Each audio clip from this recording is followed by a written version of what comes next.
Addicts Music Group. This is Conversations with Maas.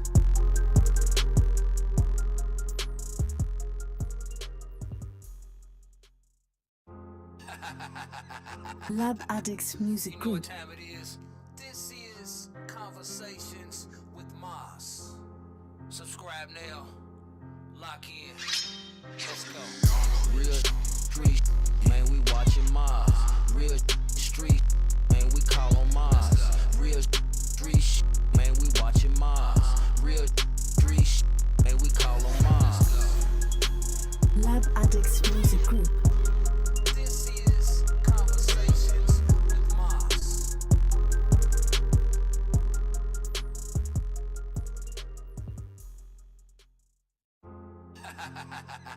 Lab Addicts Music You know what Group. time it is?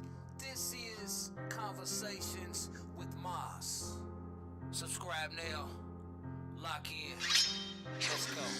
Real street, man, we watching Maas. Real street, man, we call on Maas. Real street, man, we watching Maas. Real street, man, we call on Maas. Lab Addicts Music Group. This is Conversations with Maas.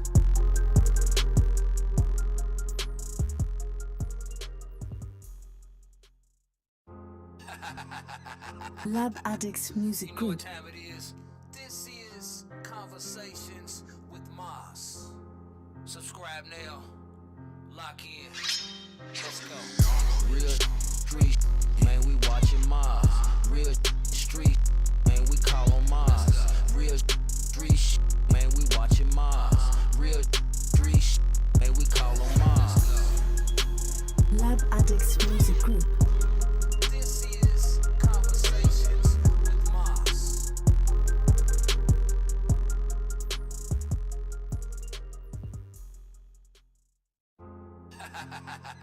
Lab Addicts Music You know what Group. time it is? This is Conversations with Maas. Subscribe now. Lock in. Let's go. Real street, man, we watching Maas. Real street, man, we call on Maas. Real street, man, we watching Maas. Real street, man, we call on Maas. Lab Addicts Music Group. This is Conversations with Maas.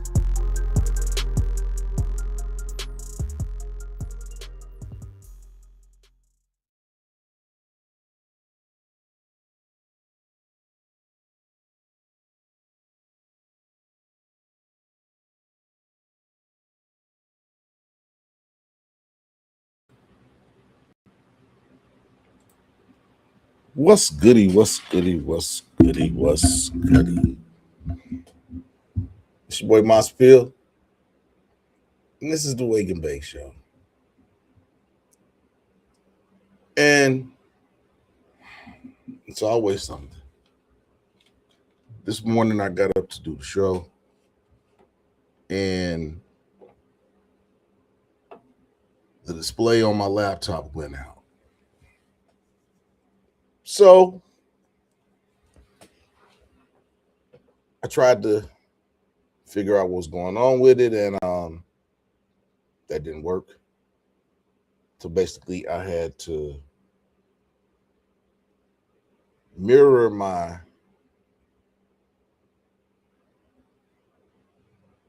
desktop to one of my monitors until I'm able to get my monitor repaired. But yeah, the show must go on. And some people wake and bake in the afternoon. Some people drink coffee in the afternoon. But here we are. And I got a good show for y'all today. I got a good show. I got a debate that I've been thinking about in terms of women's basketball. And I think women's basketball, I think the rim should be lowered to 9 feet. And we'll discuss why I think that. We're also going to discuss the new epic movie, The Odyssey, that comes out next week. And I want to know if people are going to see it. I mean, I don't think I'll be able to go see it probably the first week just because people have already bought up all the tickets. But we'll talk about that. But children of this generation probably have not read the Odyssey or the Iliad or, any of those great books that we had to read growing up. But the Odyssey was a crazy story, and we're going to discuss that if you're going to see the movie. We're also going to talk about LeBron James, and they've said that basically the two finalists, they said that there's other teams, but there's belief that the two finalists for LeBron to play for will be Miami or Cleveland. So we're going to discuss which one of those teams LeBron James is a better fit for, and which one of those teams will overall be better with the addition of LeBron James. And crazy story that's been going on. We're going to discuss what happened to Nolan Wells, the young man who went missing over the weekend after he went on a boating trip with 3 of his other friends. They say that he wanted to stay back on the island and they left him. But we're going to discuss that. And I don't know if something has changed or not, but you go out together, you leave together. That is the edict that has been said forever. If you go out with a group of people, y'all leave together. So we're going to discuss that. And you all know the usual things. The Karen report, the cannabis corner, and lastly, pure foolishness. And boy, I got some foolishness for you all today. So the first topic that I want to discuss is the WNBA. And, there are people that say that the product that the WNBA puts out is somewhat comparable to the NBA, but there's not enough excitement in the game. And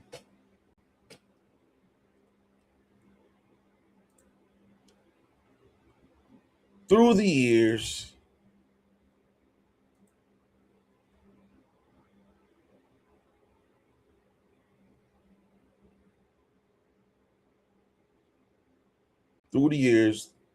I think in all the years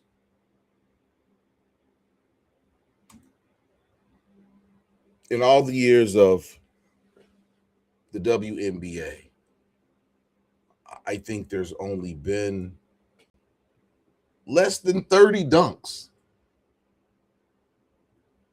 in the entire lifetime of the WNBA.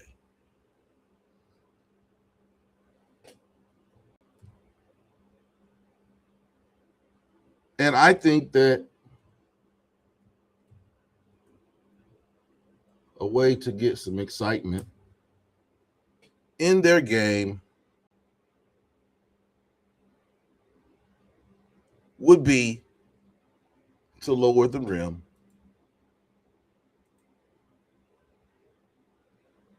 so that women can dunk.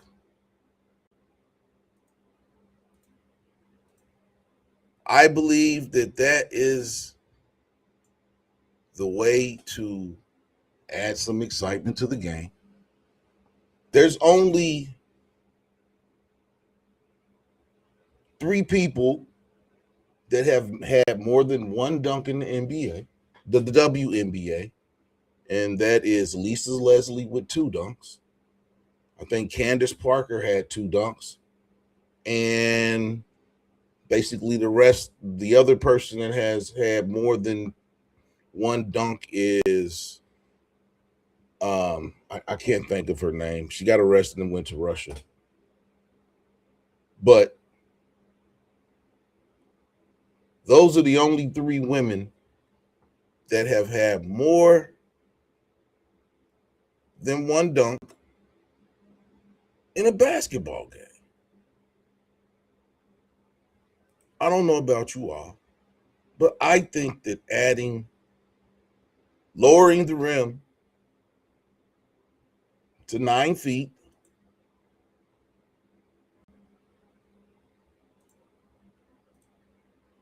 will add some excitement to the WNBA. And this video that I'm going to show y'all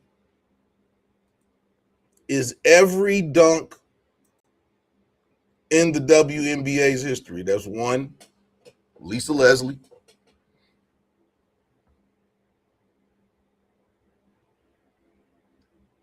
That's I can't think of her name.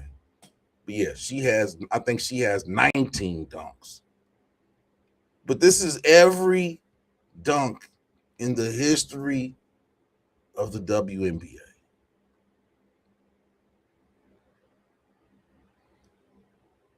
Now, you're going to have women, but it's only going to be really women that are of the taller stature that are going to be able to get up and dunk on a 10-foot rim. I think that the rim should be lowered so that women can dunk. Don't you all think it would be live if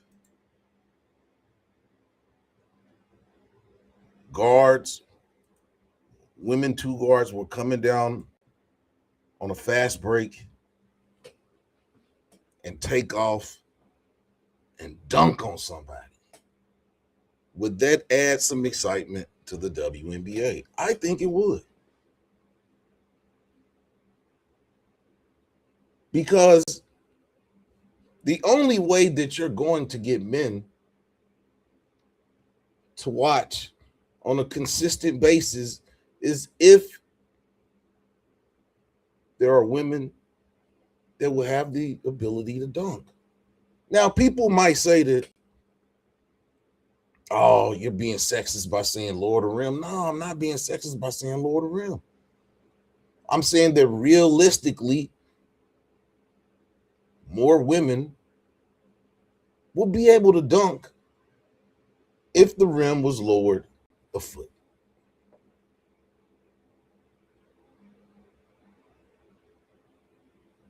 Or even 9.5 feet.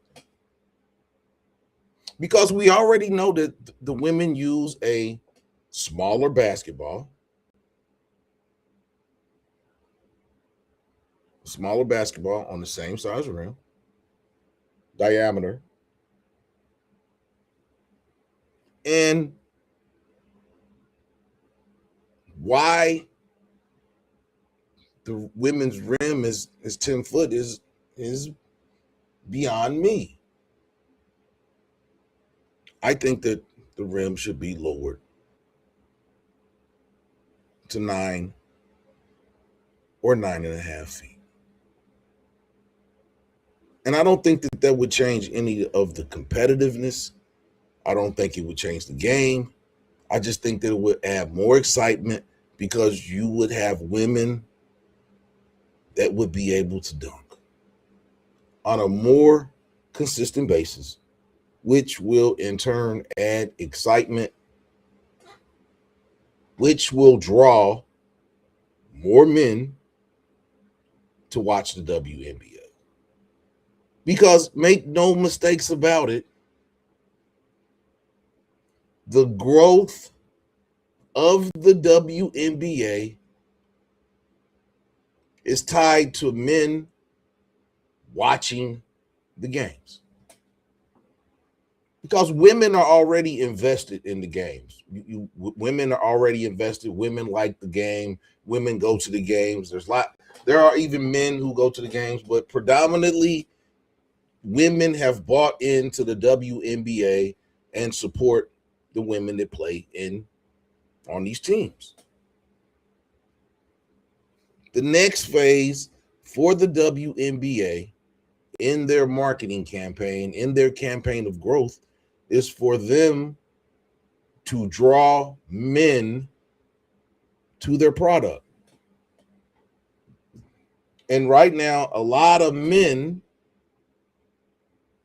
are not attracted to the thought of watching an entire game of the WNBA. And I think that is directly tied to no dunking. No dunking. If there were more women dunking in the WNBA, there would be more men that would watch it, because men want to see the dunks.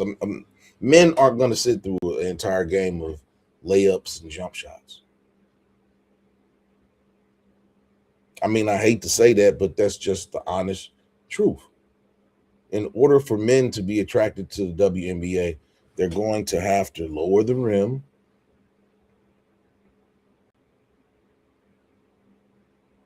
which will in turn create more chances for dunks, for women to get dunked on, and for people's dunks to get blocked when they're going up for a dunk.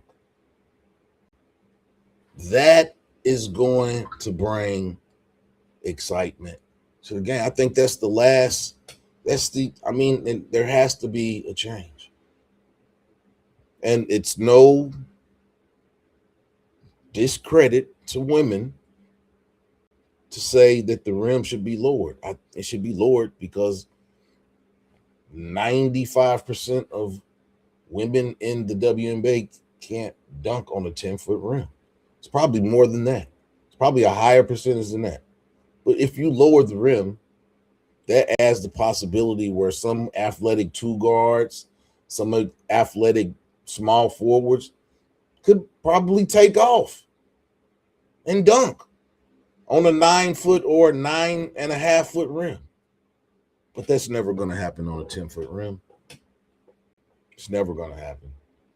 And until that happens, men aren't going to watch that product. And I wanted to talk about that because I enjoy watching the WNBA. There's some good players. There's some cute players. But yeah, I can't sit through a whole game with no dunks, no reverse layups, no alley-oops, the WNBA, I'm just being honest with you from the male point of view of why lots of men don't watch the WNBA. Now, we're going to move on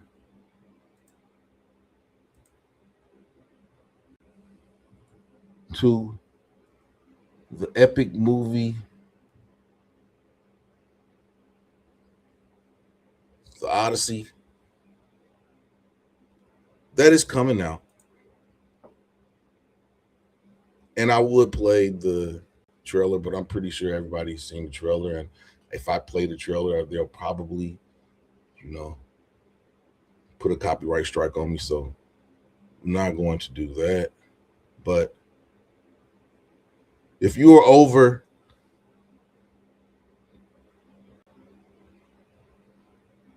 35, you've probably read Homer's classic, The Odyssey.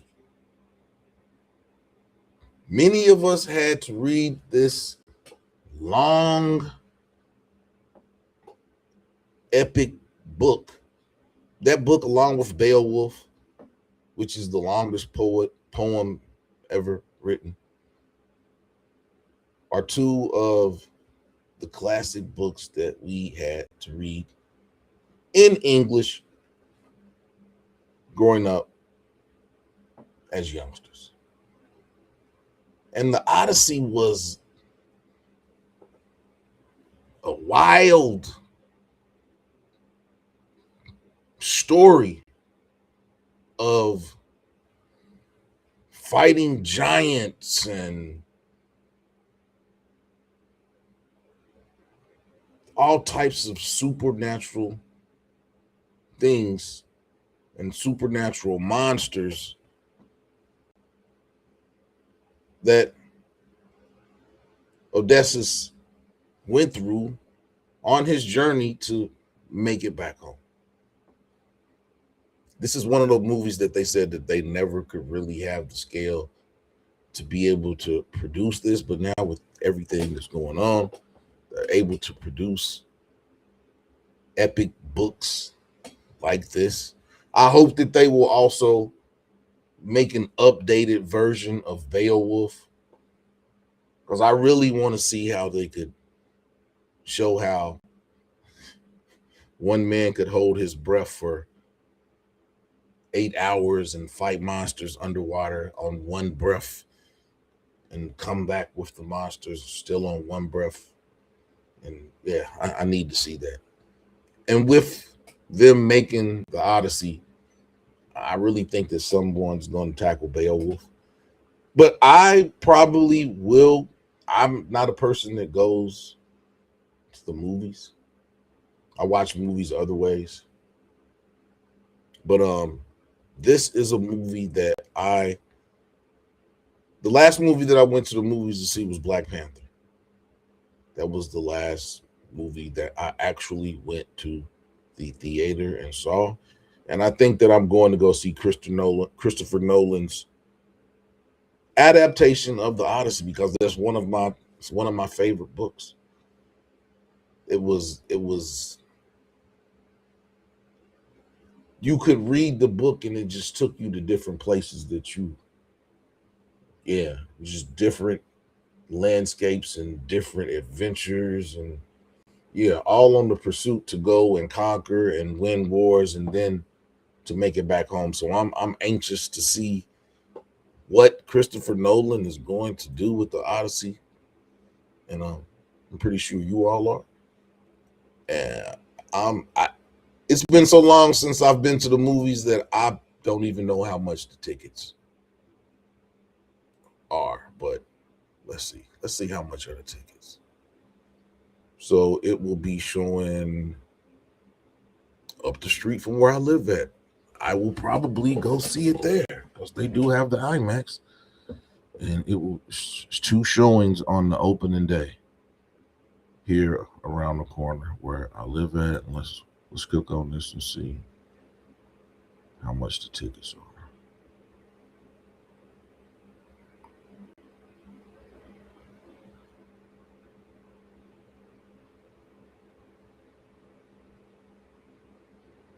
So 1 ticket. Oh, it's not that bad. It's only $14.30 for an adult ticket. For a senior citizen, it's $12.71. And for a child, it's $11.12. And unbelievably, they have seats for the movie here in Newport. This is crazy. I thought it was all sold out. Yeah, and then the showing at 8:00 on July 16th, they've only sold 20 tickets. So if you're looking to go see the Odyssey, and it's been sold out for weeks in lots of other places, the only place in Cincinnati that has the official IMAX of the movie is at the Cincinnati Museum Center, and I don't think that they are showing this movie. So I think the closest movie theater to Cincinnati that has the IMAX where you'll be able to get that full experience of I think it's 4K Ultra or something is in Indianapolis. So if you're looking for the full experience of the Odyssey, they don't have a theater here with that capability in Cincinnati. And the closest place is Indianapolis. I did look that up. But the IMAX that they are showing it on the regular IMAXs, and yeah, I guess people aren't really thrilled about that because one movie at the theater that's around the corner from me, no tickets have been sold. And for the 8:00 showing of that on Thursday, July the 16th, they've only sold like 20 tickets. So yeah, if you're in this area and trying to see a movie, they got plenty of seats in Newport. IMAX on the levee. So yeah, I'm probably going to go see it. I didn't think I would be able to go see it on the day that it comes out. I don't necessarily need to see it in 4K Ultra. Or whatever the highest version of the IMAX that they're showing, but I'm going to go see it on the IMAX, but it just won't be that version of the IMAX. But yeah, I do plan on going to see it because I really want to see how they're going to turn that movie and that book into a movie. It's one of my favorite books. Now, LeBron James is leaving the Lakers. And I talked about Stephen A. and White Dude Central. I talked about that yesterday. But now that LeBron has basically told the Lakers he's not coming back there, there are two teams that he has been linked to as the finalist to receive his services. And those two teams are the Miami Heat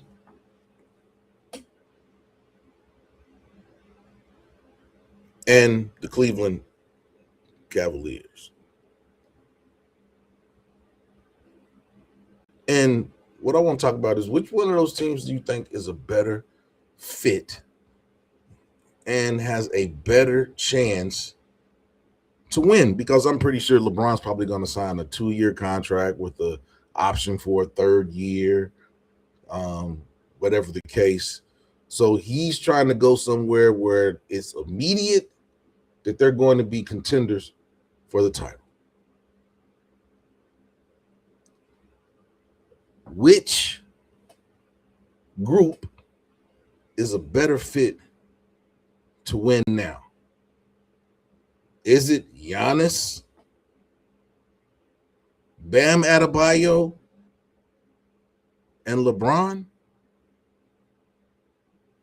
Or is it Spider Mitchell, James Harden,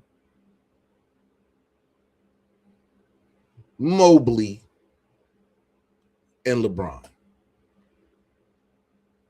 Which one of those teams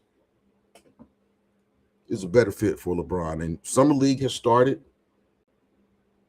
and 2 players from the University of Louisville that signed with the Miami Heat have been having very, very good Summer League games. And that is Ryan Caldwell, I think. Man, my mind is going. Conwell. Ryan Conwell.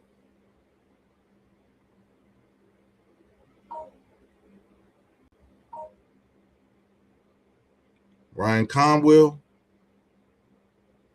and Javon Hadley. And in the last game, Javon Hadley had 7 points, 10 rebounds, 3 assists, a block, and 2 steals. So he's showing himself to be a Swiss Army knife that, he can get points and no offense has to go through him as well. He can play defense. He can guard several positions. And I think that Javon Hadley will find himself with probably one of the contracts where he can either be with the Heat or at their G League affiliate. I forgot what kind of contract. I think it's a 1-and-1, some type of contract where basically he splits time between the NBA team and the G League team. Ryan Conwell has already signed his 3-year contract with the Heat. And the way that he has been playing, it's looking like he's going to carve himself a spot in the rotation. But that was the Louisville update. Now back to the LeBron sweepstakes. I think a lot of people probably want LeBron to go back to Cleveland and try to close out his career by winning another championship with Cleveland Cavaliers. But I'll be honest in saying they would probably have to get rid of James Harden for LeBron to go there, or Harden would have to come off the bench, because Harden is really a ball first. He has to have the ball in his hands to kind of be effective. He is not really an off the ball player, and some people say he dribbles the air out of the ball. But I think that in order for LeBron to go to Cleveland, they would have to get rid of James Harden. And then the big three would be Spider Mitchell, Mobley, possibly Jared Allen, and LeBron. Whereas I don't really think the Miami Heat would have to get rid of anybody on their squad that is considered someone of significance for LeBron to fit in. I think LeBron fits naturally with Bam Adebayo and Giannis. Neither one of them really need to have the ball in their hands to be productive. Now, Giannis can't have the ball in his hand. He can't take people off dribble and things like that. But Giannis does not have to have the ball in his hands to be effective. Same thing with Bam Adebayo. They're both rebound machines. They're both alley-oops waiting to happen. And they basically, Giannis will have offense that will run through him, but he doesn't have to have the ball in his hands to be effective. Whereas with the Cleveland Cavaliers, if LeBron goes there, I would say that Spider Mitchell can play off the ball. He doesn't have to have the ball in his hands to be productive, but he will have the ball in his hands a lot. Same thing with James Harden. A lot of times when I was watching the Cleveland Cavaliers, when Spider Mitchell would give the ball to James Harden, he would basically go on the other side, and James Harden would do his thing. James Harden is more of an ISO player. He's not really – I don't think that James Harden has ever really played in a structured offense that you would say is a structured run offense. They're more free. He plays better on free-flowing teams. LeBron, they're going to run sets. They're going to run plays. There's going to be a lot of movement in an offense that LeBron is going to be in. So I think that kind of takes James Harden out of the equation if LeBron goes to Cleveland. So as the teams are constructed right now, I think that LeBron is a much better fit for the Miami Heat. Now, that's my thinking. That's how I see it. That's, just from observing And what I've seen from those teams, I think LeBron and Giannis on the Heat, I think they win the East. I think they win the East. LeBron with Cleveland, I think those chances, they still have a chance to make it because Cleveland just made it to the conference finals. And I just think that he's a better fit for the way that Miami is constructed right now, as opposed to how Cleveland is constructed. Cleveland already has two ball heavy guards on their team with Donovan Mitchell and James Harden. And we know LeBron is going to have the ball in his hands because he's a point forward. So I just think that that's too many ball handlers on the court at the same time, unless, like I said, James Harden would be cool with coming off the bench with the second unit and sometimes running with the first unit. But I don't see James Harden wanting to do that.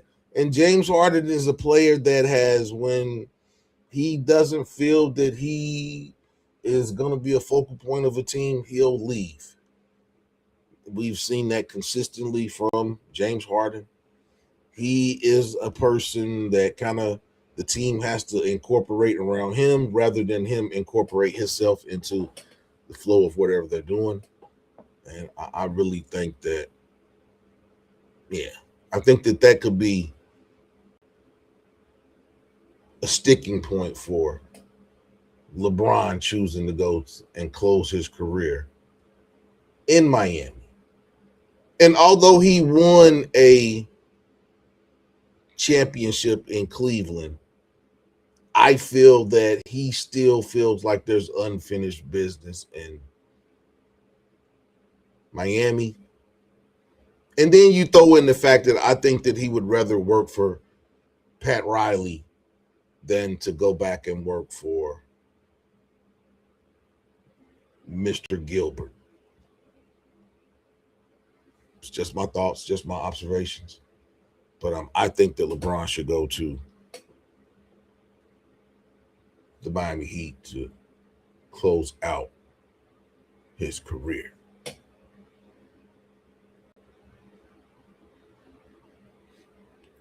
Now we're going to move on to the cannabis corner, where we talk all things marijuana, recreational, medicinal, edibles, and health news associated around the consumption of marijuana. And as we begin summer, we're going to talk about the 12 cannabis strains that were seen as the best strands of the spring. So if you haven't had these strains currently, these may be ones that you want to seek out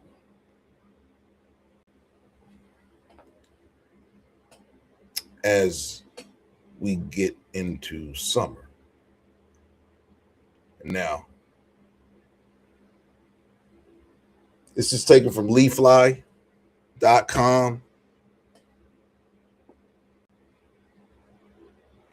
My favorite spot that I like to go to when I get the information for you all about cannabis. Its consumption, its medicinal purposes, and things of that nature. And the 12 best strands of the spring of 2026. And here we go. Strand number 1, Blue Nerds. Blue Nerds has been building up a head of steam for a few years, and we think the summer of 2026 is the ideal time to jump on the Blue Nerds train. If you haven't already been riding, a few strains are going around under the name Blue Nerds, aka Blue Nerds with a Z. So to clarify, we're talking about runts crossed with the original Z cultivar out of Global Genetics LA. Not the good but different watermelon Z crossed with forbidden fruit versions. It's just got a slight touch of fruity flavor over a bed of dankness that doesn't overwhelm the palate and still maintains earthy notes. And it's pretty potent besides. If strains like lemon cherry gelato are your go-to, but you're tired of the same old, then pull this strain out of a locker and get to smoking. It's Blue Nerds. Top effects are focused, relaxed, and euphoric. Top flavors are apricot, apple, and blueberry. And on a scale of THC, it's registered at the 75 percentile. So that's Blue Nerds. You might want to put that in your strains to get.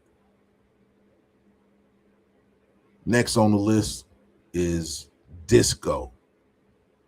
Disco, which is wedding cake crossed with lime vines, is about as good as dancing weed as you can get your hands on. It's an indica-leaning hybrid, courtesy of Fountainhead Seeds, in collab with cookies, but boasts a pulsing cerebral high that is usually more associated with strains on the sativa side of the line.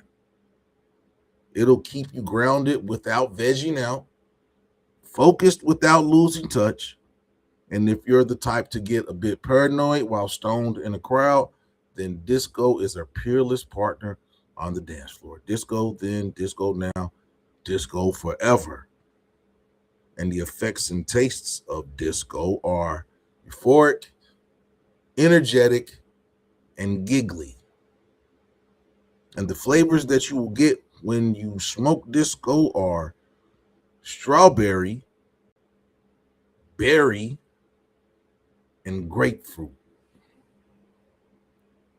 And it doesn't have it on a THC scale, but it said it's a cross between calming and energizing. The next one on this list is crunch berries.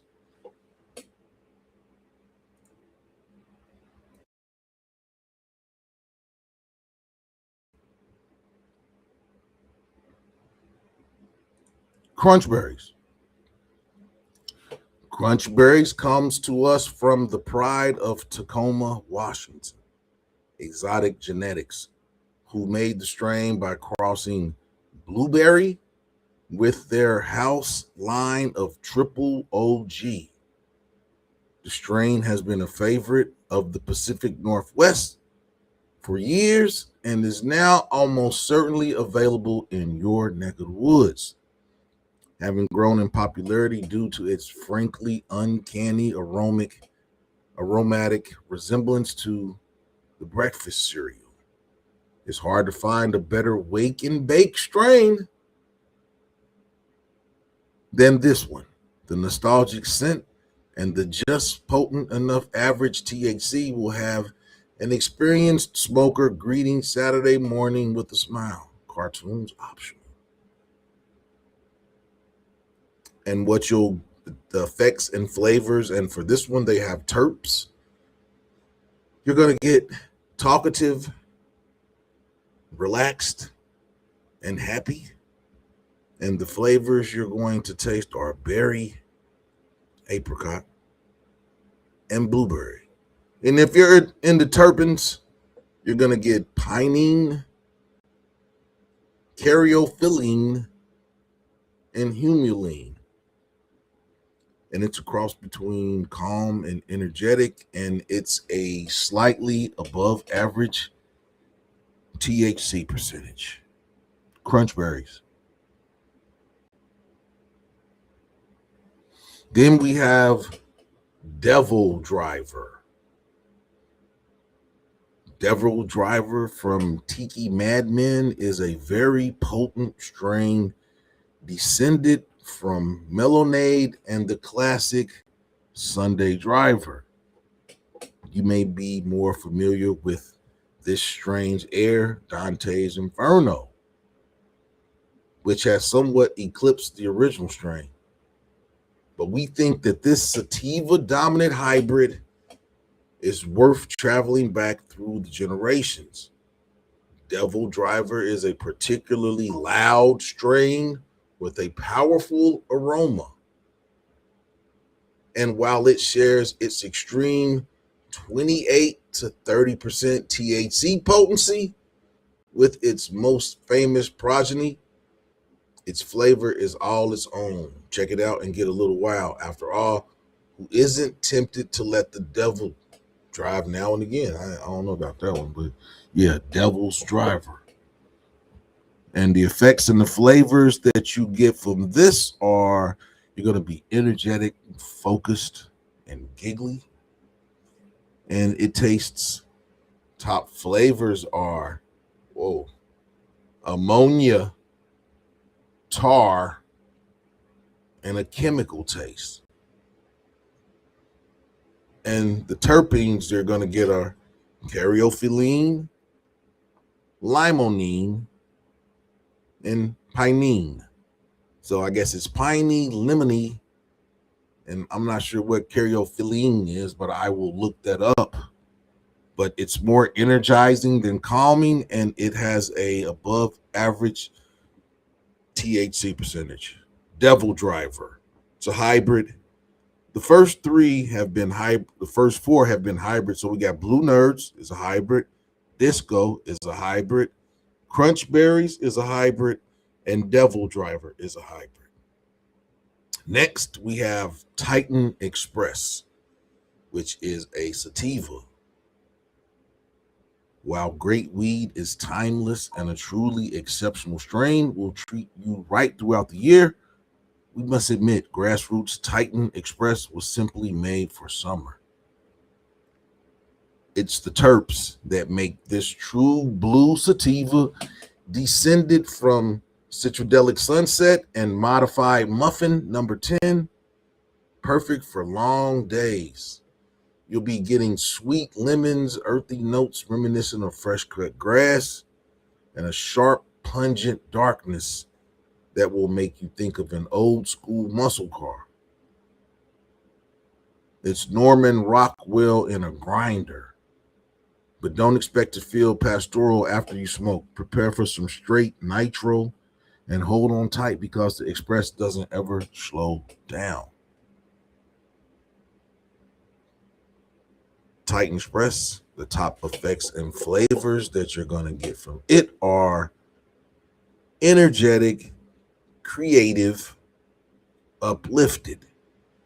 And the tastes are going to be lemon, tropical, and piney. It's energizing, and it has a very high THC content percentage. Titan Express. Next, we have Black Maple, which is a hybrid.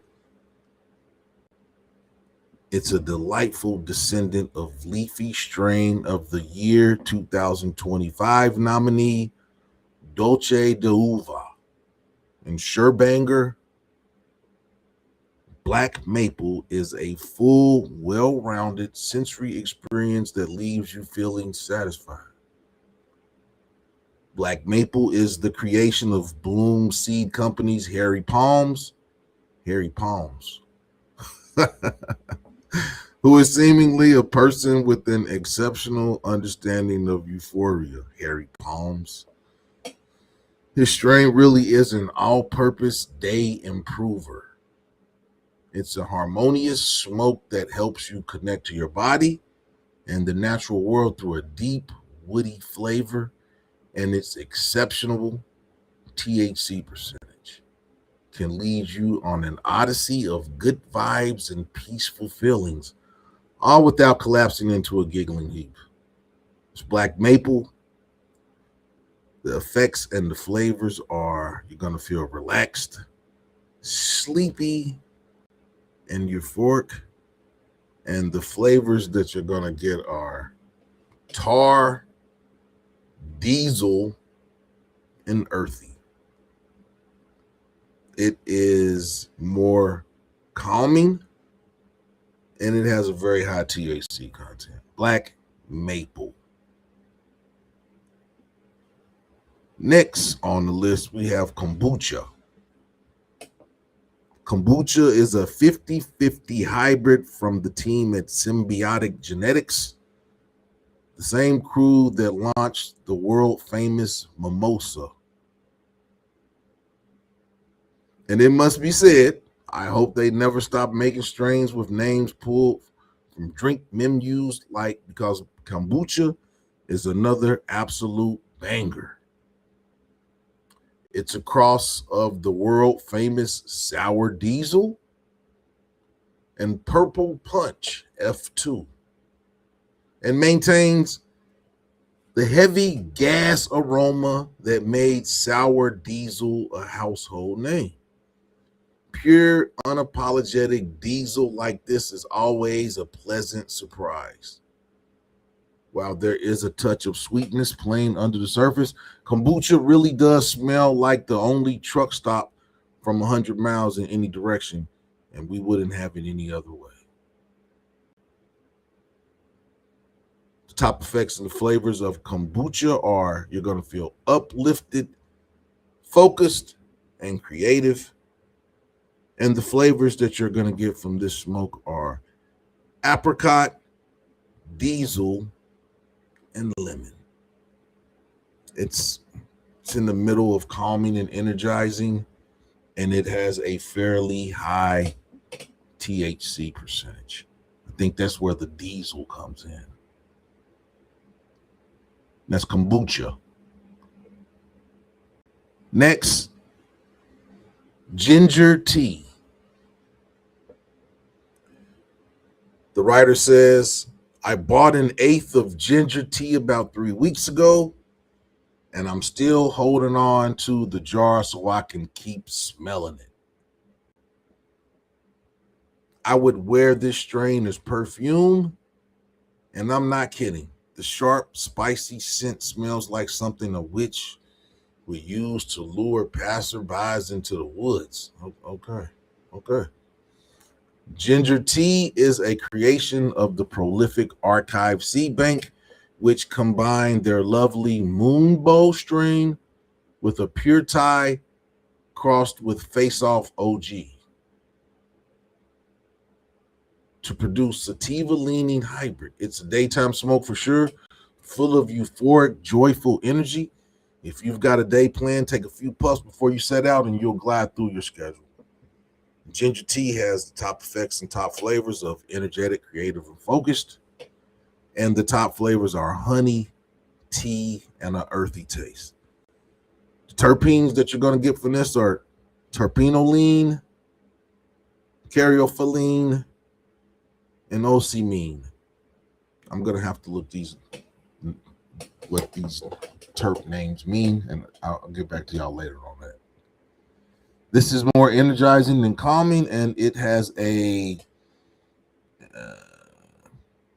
50 percentile in terms of dankness. It's a mid-level THC percentage, and that's ginger tea. Next, we got One Piece. It's a hybrid. One Piece, one of the most talked about strains in the Pacific Northwest. One Piece is a creation of Finn Gardens, who originated the strain from a single mystery seed. They list the genetics as a cross between wedding cake, which, judging by the luxurious thick vanilla flavor, is a pretty safe bet, and an unknown parent. I have my theories about what the other strain may be, but it truly doesn't matter. One Piece stands on its own as a fabulous example of an indica-leaning hybrid. It's perfect for a chill night in gaming, socializing, or even watching anime. Climb aboard and bring along all your hopes and dreams before the lawyers catch wind and make them change the name. It's One Piece, and it has an extremely high THC percentage. One Piece. If you like wedding cake, you may like One Piece. Next on the list is Jack of Diamonds. Jack of Diamonds is a sativa, and it's a cross between Jack Herer and Biscotti. From the folks at Connected, Jack of Diamonds is a strain that anyone who uses cannabis in their creative process should make the acquaintance of. It's got a sweet, fruity, and layered aroma with a slightly skunky undertone. Lets you know that it's playing for keeps. Jack of Diamonds is a creative strain first and foremost, but with some real get up and go as well. It will help you explore ideas and motivate you to put your thoughts into action. Writing, painting, whatever you like to do, Jack of Diamonds is the artistic collaborator that you've been waiting for. And Jack of Diamonds has the effects and the flavors. The effects are energetic, creative, and uplifted. The flavors are lemon, sweet, like cake, and pine. It's very energizing, and it has an also high THC percentage. Jack of Diamonds. It's a sativa. Next on the list is Toranja. We tell you, I'm doing the rundown on the 12 best strains for the summer 2026. Dirt Dog, what's going on with you, brother? How your day going? We had Toranja. Toranja by Poet hails from Trinity County in North Cali, carrying a bright citrus soaked profile that's made for summer days. The jar opens with an invigorating burst of fresh grapefruit before settling into deeper notes of chem, fuel, and earth. The flavor follows suit. Tart citrus leads the charge with gas and funk on the exhale. The effects are high vibe and clear-headed, sharpening the senses while brightening the mood.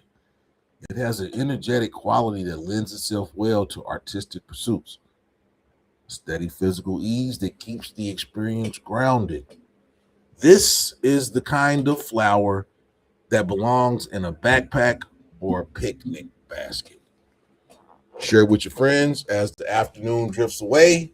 Dank, colorful, and full of vibes, Toranja captures the endless blue skies of summer's abundance. Man, that sounds like it. Y'all smokers, y'all gonna have a good time with that. The top effects for Toranja are energetic, uplifted, and creative. And the flavors that you get are blue cheese, diesel, and grapefruit. It has a fairly high THC percentage, and it's more energizing than calming. Last on this list is Purple Headies. And it's a hybrid. Purple Headies by Mendo Dope. Available through Redwood Roots. Hits like golden hour when heat finally breaks. The flowers are dense and heavy with resin, stacked in tight clusters of violet and lavender.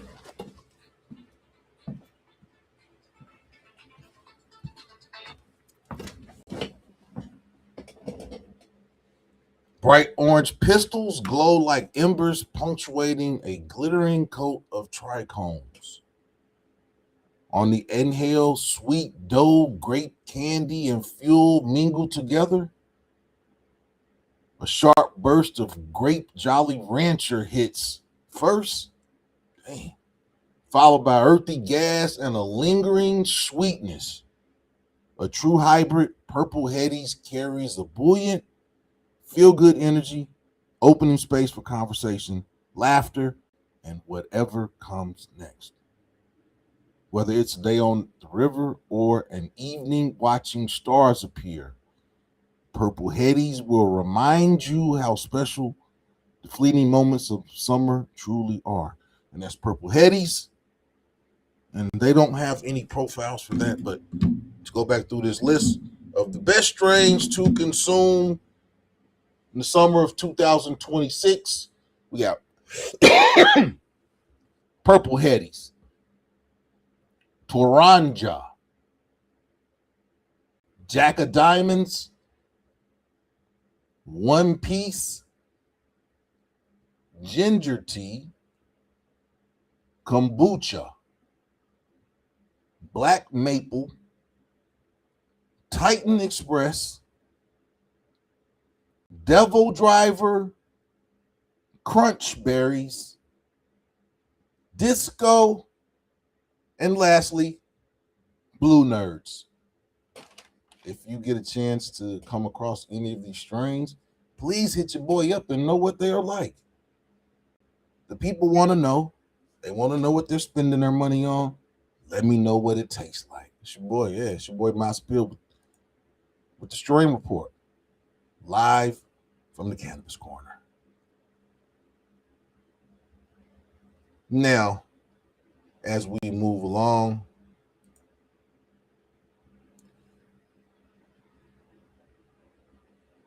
over the weekend,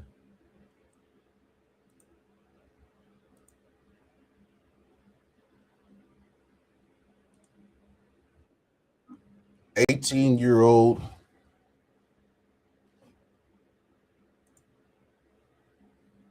Nolan Xavier Wells went on a boating expedition with 3 of his buddies. And throughout the course of the day, whatever happened, the 3 boys said that for whatever reason, Xavier didn't come back with them. He stayed back at the island, and Xavier Wells never made it home. 12 hours after his friends returned and there was no sign of Xavier, his family put out a missing persons report. And yesterday, his body was found and he was pronounced dead. I just wanted to highlight this because I'm going to do some more research on this before I really dive into the topic. But y'all know me, I was able to find a video on my trusty ratchet partner, World Star Hip Hop. And I'm going to play that video for you all. And it basically surmises, I'm not going to show that video. I thought it was a little bit longer than that. That video is only 19 seconds, but basically, hold on. Okay, now, same video. Yeah, his friends left him, so-called. And it's come out, well, I will say this, it's come out that one of the boys who went on the trip, his mother is some type of high-level judge. So, people are starting to say cover up and things of that nature. We're not going to say that. Like I said,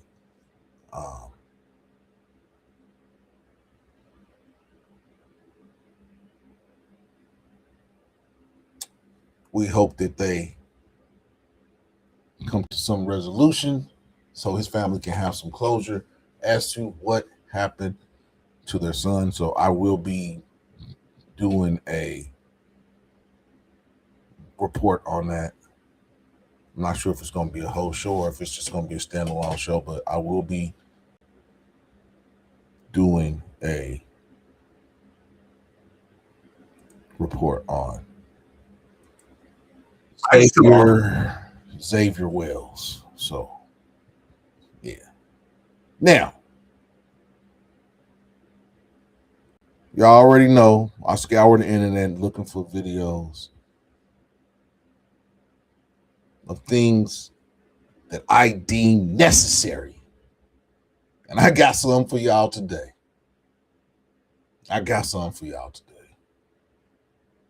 Now, this video that I'm about to show y'all is what a lot of these young boys that are out here wilding out with no disregard for themselves or the people around them. They could use some of this tough love that this boxing coach and one of his boxers gave this young man when he found out that this young man was hitting his mama, hitting on the lady that brought life to him. This is needed in a big way because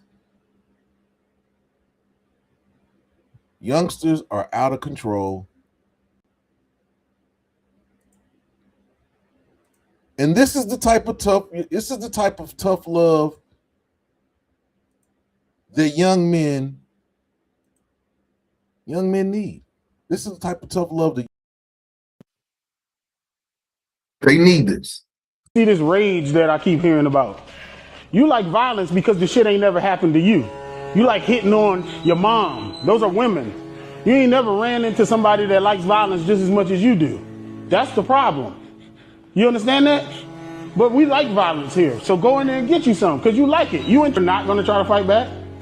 Oh, sounds like your parents. Go. You like to put your hands on women. Yeah. Yeah. Oh, yes, sir. You know what all this means? You full of shit. And we calling your bluff. You got your moms thinking that your meltdowns are uncontrollable. Why you ain't having one right now then? Under all the stress you under right now, snot falling down your nose, getting your ass kicked. He ain't said he want nobody to die yet. You ain't said you gonna spit in Coach Mike's face yet. You're full of shit. You're not the guy you think you are. Do you think it's wrong to be upset or mad, angry? No, it's not. It's a natural human emotion. Everybody has it. What's wrong is when you take it out on the two most loving people I've ever met in my life. Time. That's a fake about to fall down. Time. Get out the room. Go to the classroom. Yeah, so all you little boys out there hitting on your mama, I need some of that. I commend that boxing coach.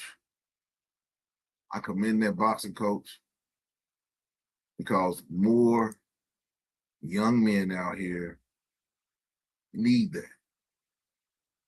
Yeah, especially the ones just hitting on mamas and things of that nature. Need to be dealt with. And yeah, get in the boxing ring. Get in the boxing. But oh, I almost forgot.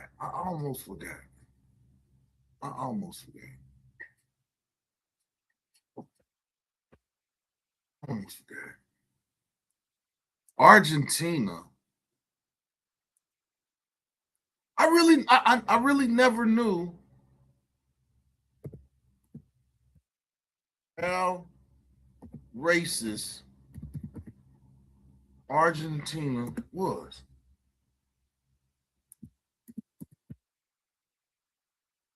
I never knew, but then I was able to find out some information.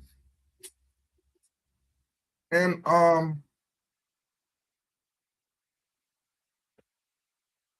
Argentina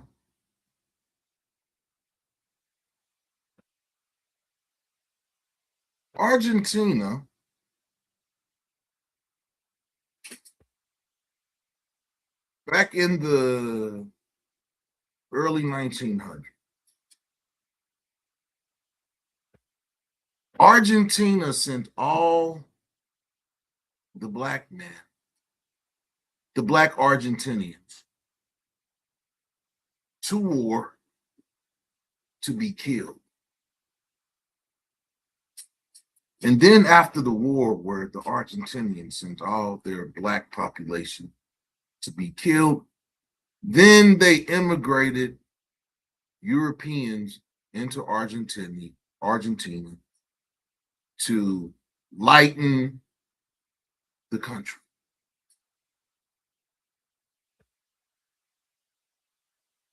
So they basically eradicated whatever black Argentinian ancestry was there and became European in South America.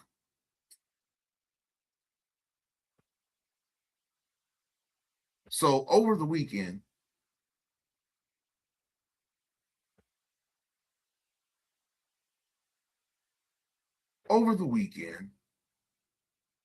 I Show Speed, who is an avid Ronaldo fan,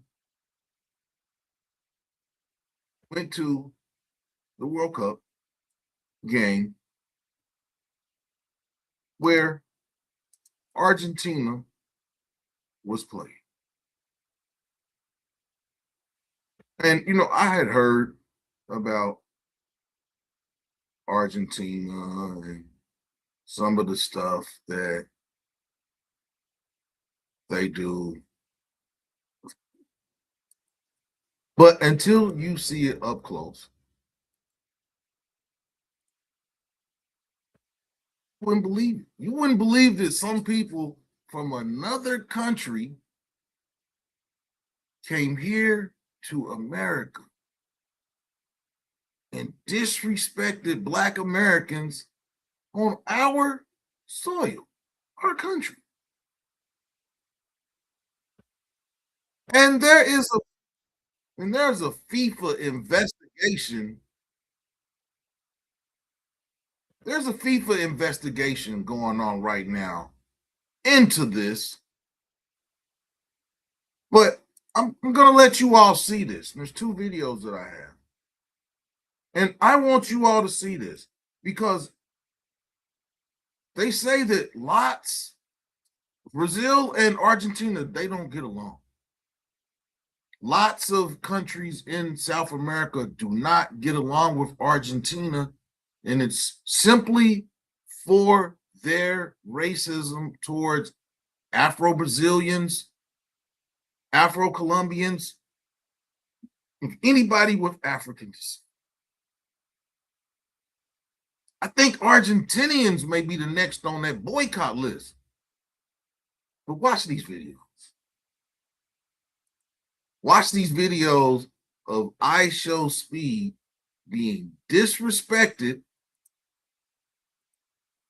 in America by Argentinians.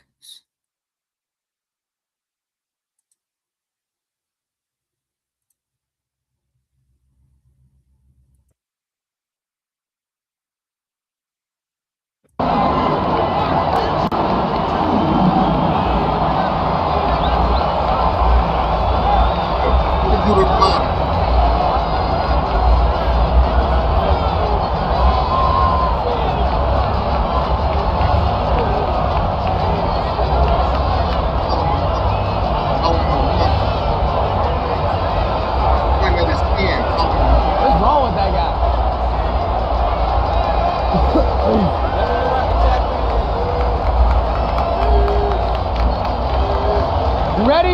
That's crazy. And I guess I Show Speed has to, he has to act like, he has to ignore it or whatever. But we don't have to. We don't have to. And that was one. Now, here's the other one. Here's the other one. Here's the other one. It was just blatant. And these people did not get kicked out of they didn't get kicked out of the game. None of that. But they came to America and disrespected I Show Speed. So anybody that's black that's walking around with a Messi jersey, man, get rid of that, burn that thing. They do not like us. It ain't just us. Anybody of Afro descent. So if you black and you walking around with an Argentinian jersey on, you might want to burn that piece of shit. They don't respect us. Yeah, they don't respect us. Next video.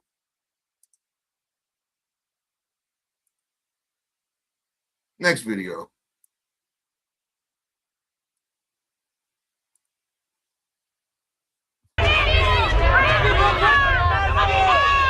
What are you saying? What are you saying?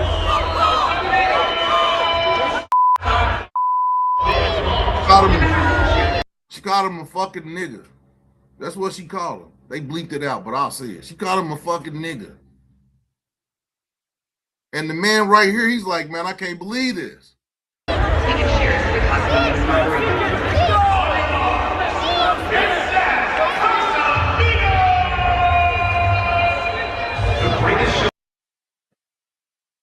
Yeah. Yeah, just total disrespect. For what? For what? Yeah, so if you're walking around with a Messi jersey, burn that shit. I like Messi, but yeah, we not taking no disrespect from nobody. We not taking no disrespect from nobody.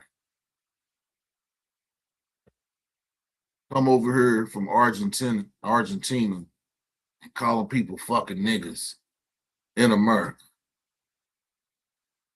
Now FIFA's doing the investigation. What's FIFA gonna do?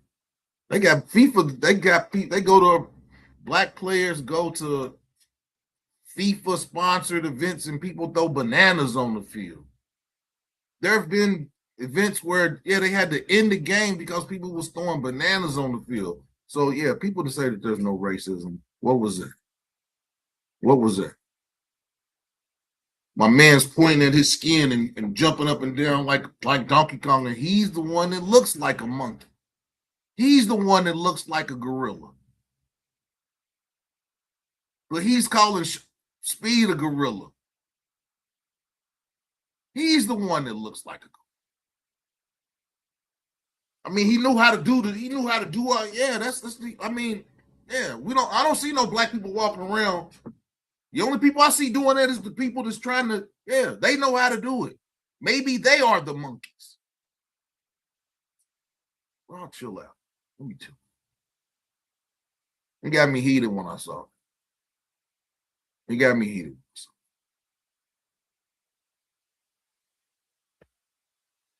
I got 2 more videos, and I appreciate everybody that's came through and checked out the show. We working. Now, this next video is Mr. Tigger.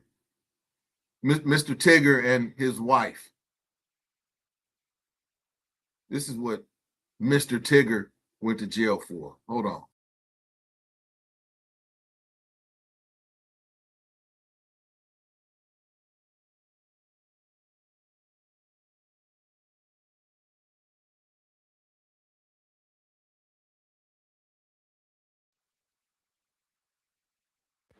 This is the nicest wrestling match I ever seen in my life. And it seems kind of set up because it seems like, I mean, I don't know who the little boy is that's recording, but Today's foolishness, y'all. Big Tigger. Mr. Tigger and his wife. Mr. Tigger.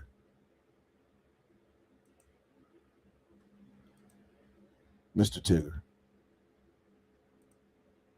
Get off of me! Give me back my phone. Get off of me! Give me back my phone. You don't need it. What do you need it for? Get off of me! What do you need it for? Get off of me! Please get off of me! As soon as you give me my phone. Please get off of It's me! my phone. Please get off of me! Registered in my name. Please get off of me! Give me my phone. You're sticking my ear in my ear. Oh, sorry. Get off of me! Give me my phone. Please get off of You me! can stay right on the floor. You're a fucking manhandling me. I'm not manhandling my phone. Tigger, Give get me off. my phone. Do you not see all them crime? Give me Bro, my phone. why Stop. did you I'm do not that? doing that. Yes, She you did. You dropped. did. She dropped. She dropped. Bro, you're literally stepping on her. I'm not stepping on her, Alex. I just want Bro. my phone. She can give me the phone and it'll be over. She can give me the phone and it would be over. Bro, just get over her. She's gonna I'm give not you. on her at all. Give me my phone. Get off of me, Give me Tigger. my phone. Why is she not giving him his phone? And why is she crying? That's fake. That's fake. Now, here's the funny part. It's coming up, y'all. See, if I was anybody else, you wouldn't be doing this. If you say so. Give me my phone. Bro, just get over her. You can buy a new phone. Get off of me! Mr. Tigger! Get off of me! Mr. Tigger! Mr. Tigger. That broke me when he said, Mr. Tigger. Mr. Tigger. Mr. Tigger! Mr. Tigger, get off of her now! Man, that's the most, that is the most set up video I ever seen in my life. Mr. Tigger, get off of her. Come on. And she was just arrested yesterday on kidnapping charges out of Maryland. So I think this lady may be not in a good mental state of mind. And her son or whoever that was, it seemed like they was a part of this big charade. Tigger did not do anything to her. He tried to get his phone back. I mean, I would have got my phone back, but he didn't do anything that I would say split her eye. Now, we don't know what happened, but I didn't see anything or any evidence of Tigger putting hands on her. He wanted his phone back. She jumped on the ground. She jumped on the ground.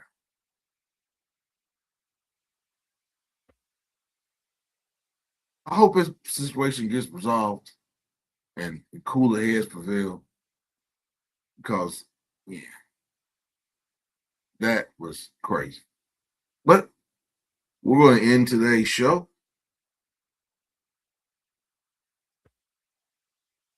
We're going to end today's show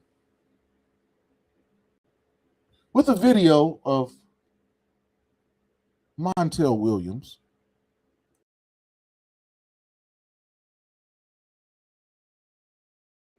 talking to his good friend, Maury Povich,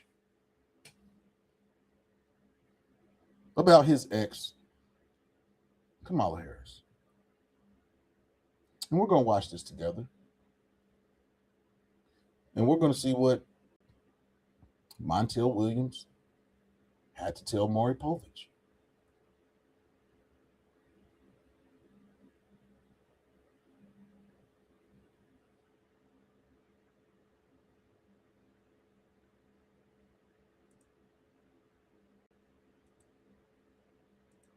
And the title of this video was Montel Williams keeps it 100 on his ex. Montel Williams keeps it. His ex, Kamala Harris. Thank you, World Star, for the videos. It's a 3-minute video. Here we go. Clip of you saying that you thought more earlier than anybody else that Kamala Harris was going to lose the election. Is that true? Come on now. Montel, everybody ought to know. You know Kamala Harris. And, you might have had a relationship with her, whatever. Yeah, I'm one of those guys that I don't kiss and tell. You know what I'm saying? Okay. And for me, who she dated 30, 40 years ago doesn't matter. I mean, if we're going to go back to 40 years ago. Were you amazed that all those pictures it was crazy. all of a sudden reemerge? It was absolutely insane. I was like, oh my goodness. But, you can't erase your past. Yeah, Kamala Harris didn't mind Montel Williams having another woman and them going all out together. I wouldn't get mad about that, but the lady who ran for president, she went out with Montel Williams and another lady. It's bitches. Right. You embrace your past, and I didn't think that it was going to work out. And we'll see what happens in the future. We've got to delve into this a little more. Why? Is it because of the public? Is it because of her? I thought it was because of the public, and is it because of circumstances in terms of Biden and her, and the lateness of when the campaign started? I think the lateness of the campaign was really what really hurt her. However, I think that there was a lot of misconception about who she was and who she is. One of the smartest people I think I've ever met in my life. And I give her credit for that. And think that, could she have done a good job? Without a doubt. But I think circumstances and timing were all bad. For this country and people can get as mad at me as you want. Anybody out there who thinks that America is going to elect a woman in the next 4 or 5 years, you are crazy. Really? I don't care what woman it is. I'm just going to say that. And, maybe that makes people angry. I could care less if you get angry. I don't think America's ready for that. I don't think America was ready, even though an African-American male was elected, I don't believe America was truly ready for that. Yeah. It happened, caught America by surprise. Because of his own magnetic personality. Could have been. And a surprise. Because, who he's running against, personality wasn't as magnetic. So if we were doing talk shows today, yep, would you think we would pounce on the political ground as it exists today? Or were we, believe it or not, as hosts? Montel Williams and his truths about Kamala Harris. Hey, man, I hope y'all have enjoyed today's show that I put together for you all.